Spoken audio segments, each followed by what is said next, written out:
The Secret Garden by Frances Hodgson Burnett. Chapter 4. Martha. When she opened her eyes in the morning, it was because a young housemaid had come into her room to light the fire and was kneeling on the hearthrug, raking up the cinders noisily. Mary lay and watched her for a few moments, and then began to look about the room. She had never seen a room at all like it, and thought it curious and gloomy. The walls were covered with tapestry, with a forest scene embroidered on it. There were fantastically dressed people under the trees, and in the distance there was a glimpse of the turrets of a castle. There were hunters and horses and dogs and ladies. Mary felt as if she were in the forest with them. Out of a deep window she could see a great climbing stretch of land which seemed to have no trees on it, and to look rather like an endless dull purplish sea. "What is that?" she said, pointing out of the window. Martha, the young housemaid, who had just risen to her feet, looked and pointed also. "That there?" she said. "Yes." "That's the moor," with a good-natured grin. "Does thou like it?" "No," answered Mary. "I hate it." "That's because thou art not used to it," Martha said, going back to her hearth. "Thou thinks it's too big and bare now, but thou will like it." "Do you?" inquired Mary. "Aye, that I do," answered Martha, cheerfully polishing away at the grate. "I just love it. It's not bare, it's covered with growing things as smells sweet. It's fair lovely in spring and summer, when the gorse and broom and heathers is in flower. It smells of honey, and there's such a lot of fresh air, and the sky looks so high, and the bees and skylarks make such a noise humming and singing. I wouldn't live away from the moor for anything." Mary listened to her with a grave, puzzled expression. The native servants she had been used to in India were not in the least like this. They were obsequious and servile, and did not presume to talk to their masters as if they were their equals. They made salams, and called them protector of the poor, and names of that sort. Indian servants were commanded to do things, not asked. It was not in the custom to say please and thank you, and Mary had always slapped her ayah in the face when she was angry. She wondered a little what this girl would do if one slapped her in the face. She was a round, rosy, good-natured-looking creature, but she had a sturdy way which made Mistress Mary wonder if she might not even slap back. If the person who slapped her was only a little girl. "You are a strange servant," she said from her pillows, rather haughtily. Martha sat up on her heels, with her blacking brush in her hand, and laughed, without seeming the least out of temper. "I know that," she said. "If there was a grand missus at Misselthwaite, I should never have been even one of the under housemaids. I might have been let to be scullery maid, but I'd never have been let upstairs. I'm too common, and I talk too much Yorkshire. But this is a funny house for all it's so grand. Seems like there's neither master nor mistress, except Mr. Pitcher and Mrs. Medlock. Mr. Craven, he won't be troubled about anything when he's here, and he's nearly always away. Mrs. Medlock gave me the place out of kindness. She told me she could never have done it if Misselthwaite had been like other big houses." "Are you going to be my servant?" Mary asked, still in her imperious little Indian way. Martha began to rub her grate again. "I'm Mrs. Medlock's servant," she said stoutly, "and she's Mr. Craven's, but I'm to do the housemaid's work up here and wait on you a bit. But you won't need much waiting on." "Who's going to dress me?" demanded Mary. Martha sat up on her heels again and stared. She spoke in broad Yorkshire in her amazement. "Cannot I dress thy son?" she said. "What do you mean? I don't understand your language," said Mary.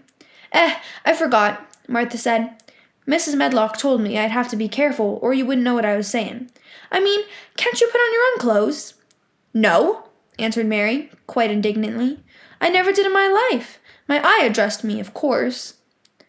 "Well," said Martha, evidently not in the least aware that she was impudent, "it's time thou should learn.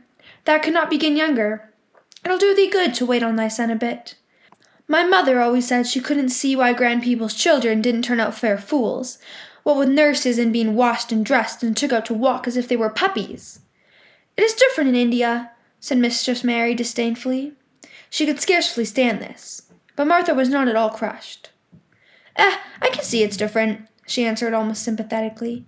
"I dare say it's because there's such a lot of blacks there instead of respectable white people. When I heard you was coming from India, I thought you was a black too."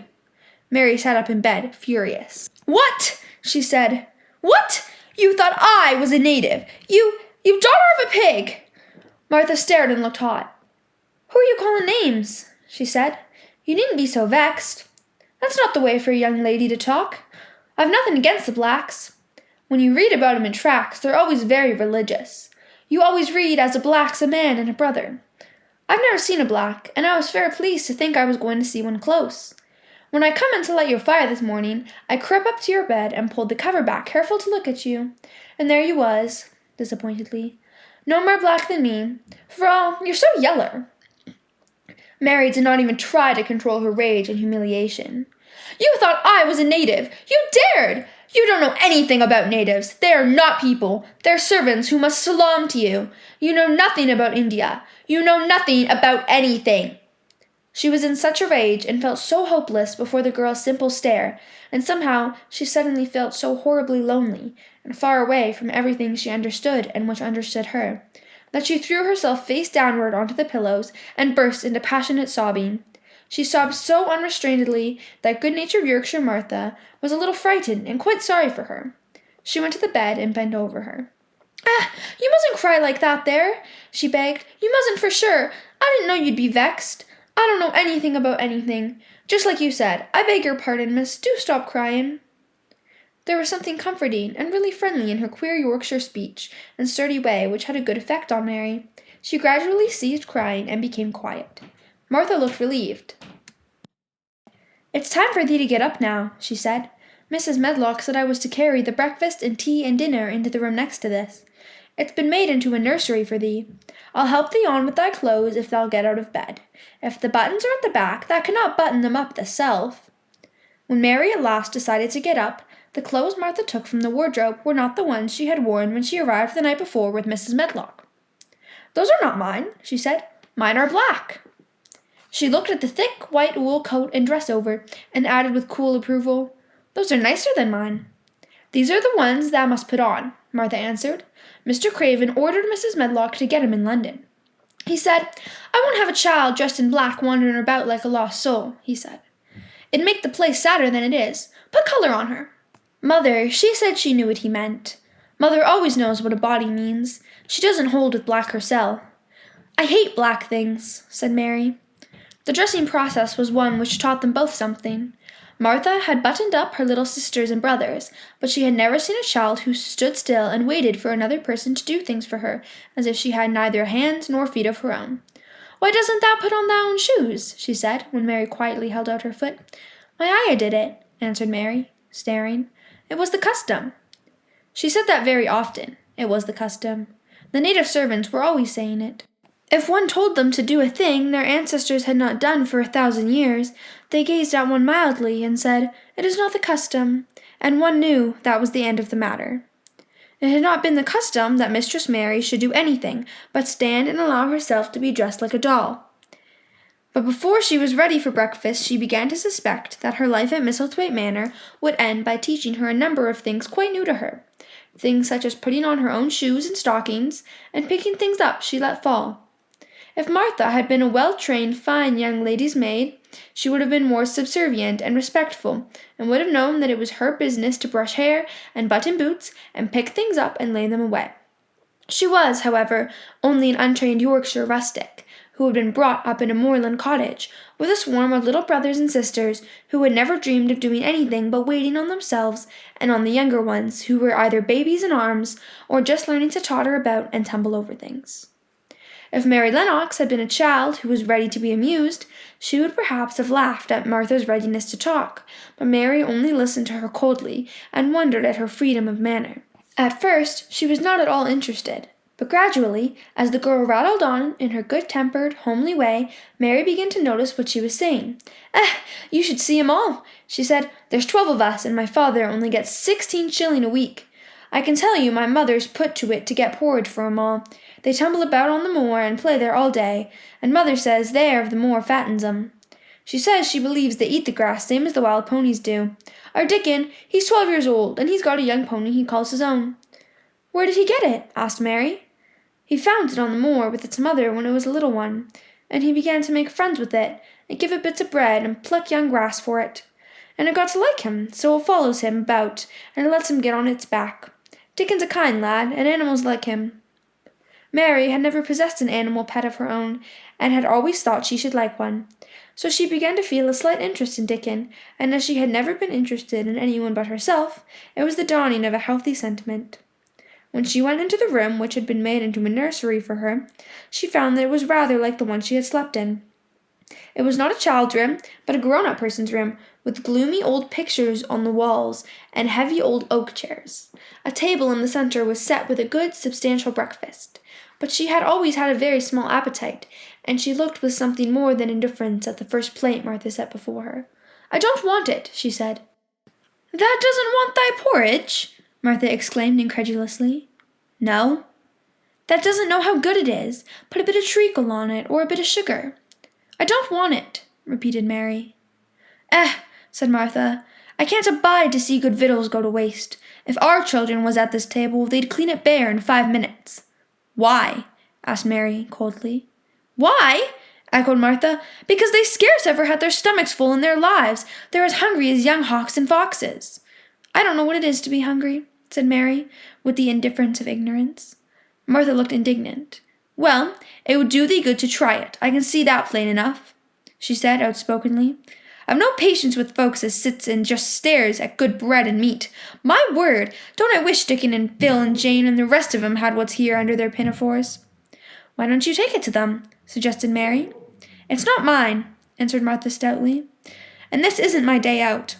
I get my day out once a month, same as the rest. Then I go home and clean up for Mother and give her a day's rest."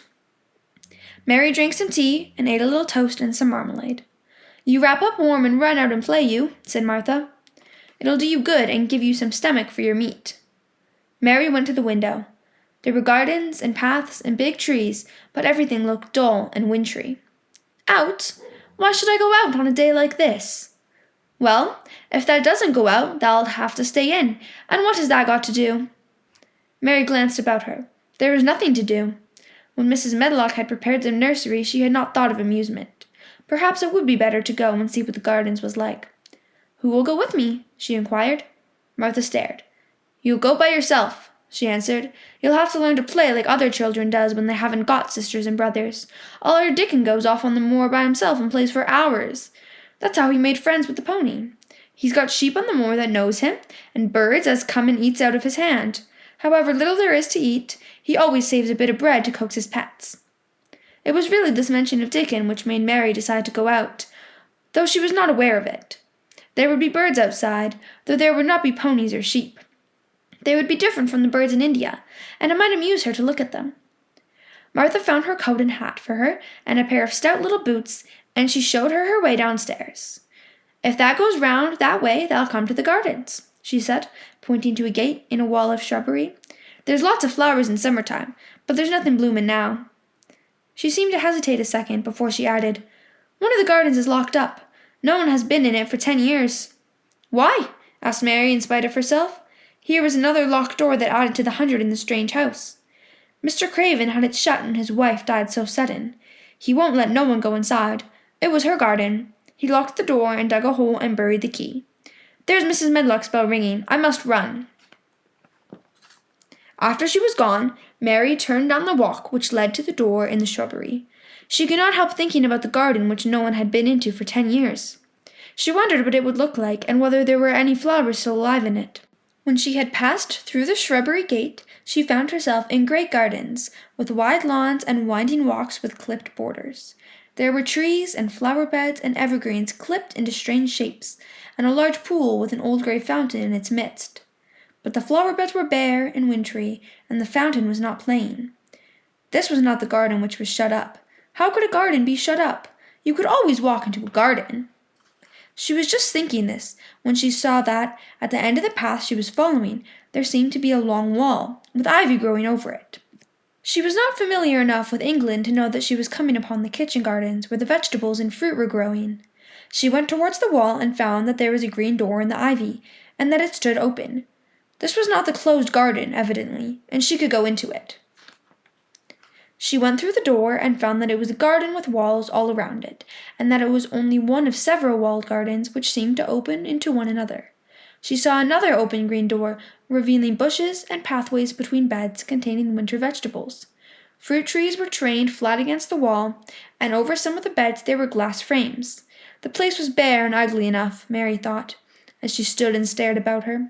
It might be nicer in summer, when things were green, but there was nothing pretty about it now. Presently, an old man with a spade over his shoulder walked through the door leading from the second garden. He looked startled when he saw Mary, and then touched his cap. He had a surly old face, and did not seem at all pleased to see her. But then she was displeased with his garden, and wore her quite contrary expression, and certainly did not seem at all pleased to see him. "What is this place?" she asked. "One of the kitchen gardens," he answered. "What is that?" said Mary, pointing through the other green door. "Another of 'em," shortly. "There's another on t'other side of the wall, and there's the orchard t'other side of that." "Can I go in them?" asked Mary. "If thou likes, but there's nowt to see." Mary made no response. She went down the path and through the second green door. There she found more walls and winter vegetables and glass frames, but in the second wall there was another green door, and it was not open. Perhaps it led into the garden which no one had seen for 10 years. As she was not a timid child and always did what she wanted to do, Mary went to the green door and turned the handle. She hoped the door would not open, because she wanted to be sure she had found the mysterious garden, but it did open quite easily, and she walked through it and found herself in an orchard. There were walls all around it also, and trees trained against them, and there were bare fruit trees growing in the winter-browned grass, but there was no green door to be seen anywhere. Mary looked for it, and yet when she had entered the upper end of the garden, she had noticed that the wall did not seem to end with the orchard, but to extend beyond it as if it enclosed a place at the other side. She could see the tops of trees above the wall, and when she stood still she saw a bird with a bright red breast sitting on the topmost branch of one of them, and suddenly he burst into his winter song, almost as if he had caught sight of her and was calling to her. She stopped and listened to him, and somehow his cheerful, friendly little whistle gave her a pleased feeling. Even a disagreeable little girl may be lonely, and the big closed house and big bare moor and big bare gardens had made this one feel as if there was no one left in the world but herself. If she had been an affectionate child, who had been used to being loved, she would have broken her heart, but even though she was Mistress Mary quite contrary, she was desolate, and the bright-breasted little bird brought a look into her sour little face which was almost a smile. She listened to him until he flew away. He was not like an Indian bird, and she liked him, and wondered if she should ever see him again. Perhaps he lived in the mysterious garden, and knew all about it. Perhaps it was because she had nothing whatever to do that she thought so much of the deserted garden. She was curious about it, and wanted to see what it was like. Why had Mr. Archibald Craven buried the key? If he had liked his wife so much, why did he hate her garden? She wondered if she should ever see him, but she knew that if she did she should not like him, and he would not like her, and that she should only stand and stare at him and say nothing, though she should be wanting dreadfully to ask him why he had done such a queer thing. "People never like me, and I never like people," she thought, "and I can never talk as the Crawford children could. They were always talking and laughing and making noises." She thought of the robin, and of the way he seemed to sing his song at her, and as she remembered the treetop he perched on, she stopped rather suddenly on the path. "I believe that tree was in the secret garden. I feel sure it was," she said. "There was a wall round the place, and there was no door." She walked back into the first kitchen garden she had entered, and found the old man digging there. She went and stood beside him and watched him a few moments in her cold little way. He took no notice of her, and so at last she spoke to him. "I have been into the other gardens," she said. "There was nothing to prevent thee," he answered crustily. "I went into the orchard." "There was no dog at the door to bite thee," he answered. "There was no door there into the other garden," said Mary. "What garden?" he said in a rough voice, stopping his digging for a moment. "The one on the other side of the wall," answered Mistress Mary. "There were trees there. I saw the tops of them. A bird with a red breast was sitting on one of them, and he sang." To her surprise, the surly old weather-beaten face actually changed its expression. A slow smile spread over it, and the gardener looked quite different. It made her think that it was curious how much nicer a person looked when he smiled. She had not thought of it before. He turned about to the orchard side of his garden and began to whistle, a low, soft whistle. She could not understand how such a surly man could make such a coaxing sound. Almost the next moment, a wonderful thing happened. She heard a soft little rushing flight through the air, and it was the bird with the red breast flying to them, and he actually alighted on the big clod of earth quite near to the gardener's foot. "Here he is," chuckled the old man, and then he spoke to the bird as if he were speaking to a child. "Where has thou been, that cheeky little beggar?" he said. "I've not seen thee before to-day. Has thou begun the courting this early in the season? Thou'rt too for'ard." The bird put his tiny head on one side and looked up at him with his soft, bright eye, which was like a black dewdrop. He seemed quite familiar and not the least afraid. He hopped about and pecked the earth briskly, looking for seeds and insects. It actually gave Mary a queer feeling in her heart, because he was so pretty and cheerful and seemed so like a person. He had a tiny plump body and a delicate beak, and slender, delicate legs. "Will he always come when you call him?" she asked, almost in a whisper. "Aye, that he will. I've knowed him ever since he was a fledgling. He come out of the nest in the other garden, and when he first flew over the wall, he was too weak to fly back for a few days, and we got friendly. When he went over the wall again, the rest of the brood was gone. He was lonely, and he come back to me." "What kind of a bird is he?" Mary asked. "Doesn't thou know? He's a robin redbreast, and they're the friendliest, curiousest birds alive. They're almost as friendly as dogs, if you know how to get on with them. Watch him pecking about there and looking round at us now again. He knows we're talking about him." It was the queerest thing in the world to see the old fellow. He looked at the plump little scarlet waistcoated bird as if he were both proud and fond of him. "He's a conceited one," he chuckled. "He likes to hear folk talk about him. And curious. Bless me, there never was his like for curiosity and meddlin'. He's always comin' to see what I'm plantin'. He knows all the things Mr. Craven never troubles hisself to find out. He's the head gardener, he is." The robin hopped about, busily pecking the soil, and now and then stopped and looked at them a little. Mary thought his black dewdrop eyes gazed at her with great curiosity. It really seemed as if he were finding out all about her. The queer feeling in her heart increased. "Where did the rest of the brood fly to?" she asked. "There's no knowin'. The old ones turn 'em out of their nest and make 'em fly, and they're scattered before you know it. This one was a knowin' one, and he knew he was lonely." Mistress Mary went a step nearer to the robin and looked at him very hard. "I'm lonely," she said. She had not known before that this was one of the things which made her feel sour and cross. She seemed to find it out when the robin looked at her, and she looked at the robin. The old gardener pushed his cap back on his bald head and stared at her a minute. "Art thou the little wench from India?" he asked. Mary nodded. "Then no wonder thou'rt lonely. Thou'lt be lonelier before thou's done," he said. He began to dig again, driving his spade deep into the rich black garden soil, while the robin hopped about, very busily employed. "What is your name?" Mary inquired. He stood up to answer her. "Ben Weatherstaff," he answered. And then he added with a surly chuckle, "I'm lonely myself, except when he's with me." And he jerked his thumb towards the robin. "He's the only friend I've got." "I have no friends at all," said Mary. "I never had. My ayah didn't like me, and I never played with anyone." It is a Yorkshire habit to say what you think with blunt frankness, and old Ben Weatherstaff was a Yorkshire moorman. "Thou and me are a good bit alike," he said. "We was wove out of the same cloth. We're neither of us good-looking, and we're both of us as sour as we look. We've got the same nasty tempers, both of us, I'll warrant." This was plain speaking, and Mary Lennox had never heard the truth about herself in her life. Native servants always salaamed and submitted to you, whatever you did. She had never thought much about her looks, but she wondered if she was as unattractive as Ben Weatherstaff, and she also wondered if she looked as sour as he had looked before the robin came. She actually began to wonder also if she was nasty-tempered. She felt uncomfortable. Suddenly, a clear, rippling little sound broke out near her, and she turned round. She was standing a few feet from a young apple tree, and the robin had flown onto one of its branches and had burst out into a scrap of song. Ben Weatherstaff laughed outright. "What did he do that for?" asked Mary.